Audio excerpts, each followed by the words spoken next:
Hi, these comments are from ML. This is Michael Buckhoff from BetterTOEFLScores.com, and you took advantage of my free TOEFL speaking practice test evaluation over at my website. I'm looking at the link right now. So you clicked on that link and you completed a practice test. So you want to know your TOEFL level with speaking right now. Okay, so I have the actual independent speaking rubrics here. And I'm going to give you a ballpark estimate of what your speaking proficiency is right now according to the TOEFL. Okay, so generally when I listen to it, and here it is right here.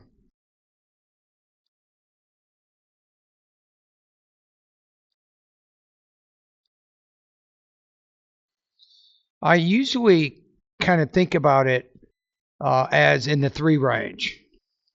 So as I listen to your practice test, do you want to go higher than that? Do you want to score lower than that? Do you want to stay in the middle? In the middle is around 22, 23 points. That's generally where a lot of people will score. It's right in this 3 area. Okay, here we go. So I'm going to listen to the whole thing, and I've made some notes so you can have a general idea of how you're doing. If there's any specific problem areas when it comes to delivery, language use, and topic development, I will let you know. Okay, here we go. Personally speaking, I strongly disagree with the proposal that every student should visit art classes. I feel in this way for the following reasons. First of all, I think every student has its strengths and weaknesses. For instance, I myself am good at math and physics, but art isn't my strength, so it would provide me no real benefits for my professional career.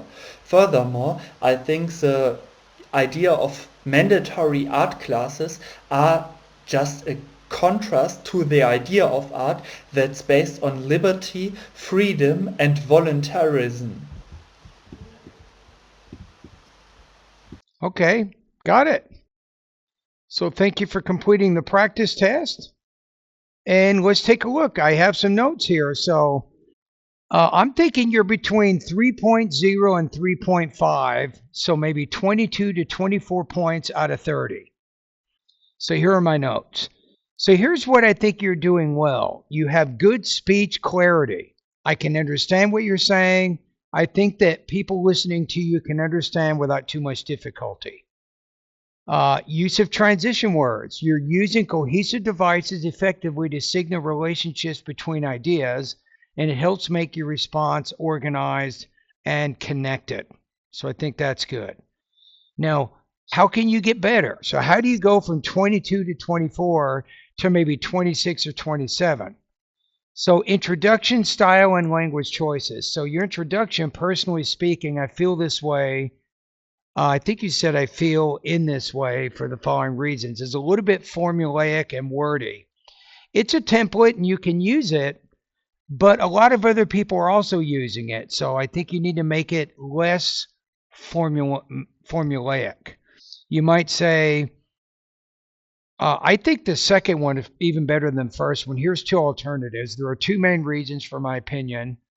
Or this perspective makes sense to me because of 2 key experiences. I like this one. I haven't heard this one before. And then you have avoid unnecessary hedges. So during your response, you're saying things like I believe, I think, or I myself. So these, I call them hedges. They weaken your delivery. State your opinion confidently and clearly. And by removing these hedges, it'll make your speaking more concise. Make sure this is recording. Okay, here we go. Okay, let's talk about grammar and sentence structure. Watch out for grammar issues. You said I feel in this way for 2 reasons. It should be I feel this way for 2 reasons. So don't put any unnecessary prepositions into your sentences that might disrupt your fluency. While your grammar is mostly accurate, you rely heavily on basic sentence structure, so work toward a mix of simple, compound, and complex sentences to improve fluency and express more precise meaning. Number 3, pacing and delivery. Your pace is slightly slower than a native speaker's, but your speaking, it's not horrible. That's why I'm saying you could be as high as 24. Your rhythm can be a bit choppy at times. I think that's an issue. There were some unnecessary pauses in there that kind of disrupted the flow of your delivery. So try practicing with academic passages to build fluency and natural cadence.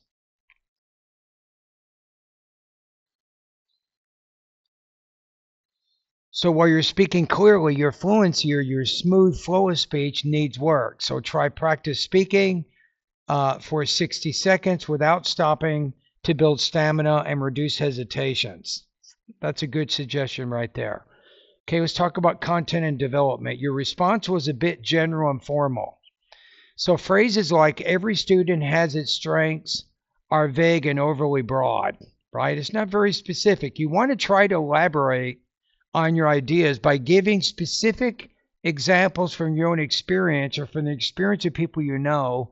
And notice how you said every student has its. It's by saying its, it means you're not really saying male or female, just its. It's very generic how you're saying that. You need to elaborate more with specific personal experience to make your response feel unique and convincing. Adding detail helps the reader evaluate your ability to develop and support an idea clearly. So let's talk about some short-term and long-term strategies.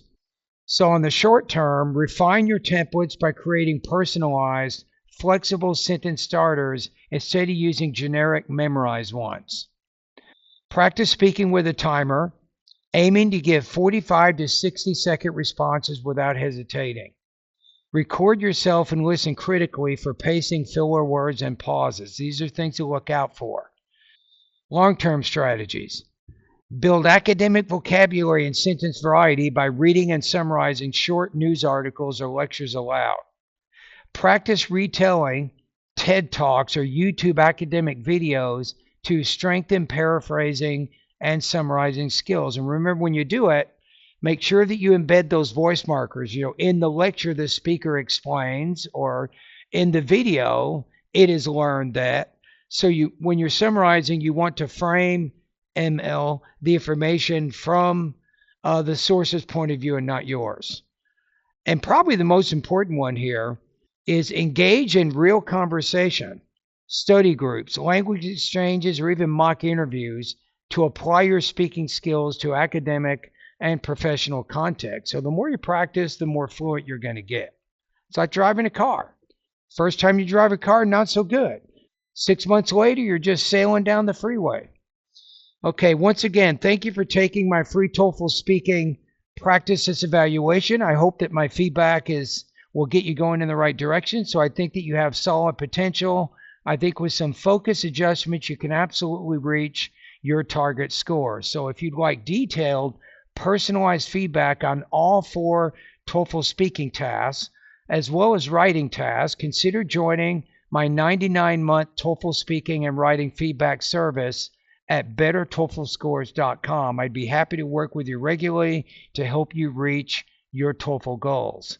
So the way it works with my feedback service, ML, is you can send me a speaking or writing practice test, one, each day, and I'll provide you feedback just like I'm providing now. So you can kind of work through these issues, practice, avoid some of the things I'm telling you right now and try to improve, and then do another practice test. I give you feedback, and on we go until eventually you will get 26 or 27 points on the speaking section of the exam. Thank you for completing this practice test.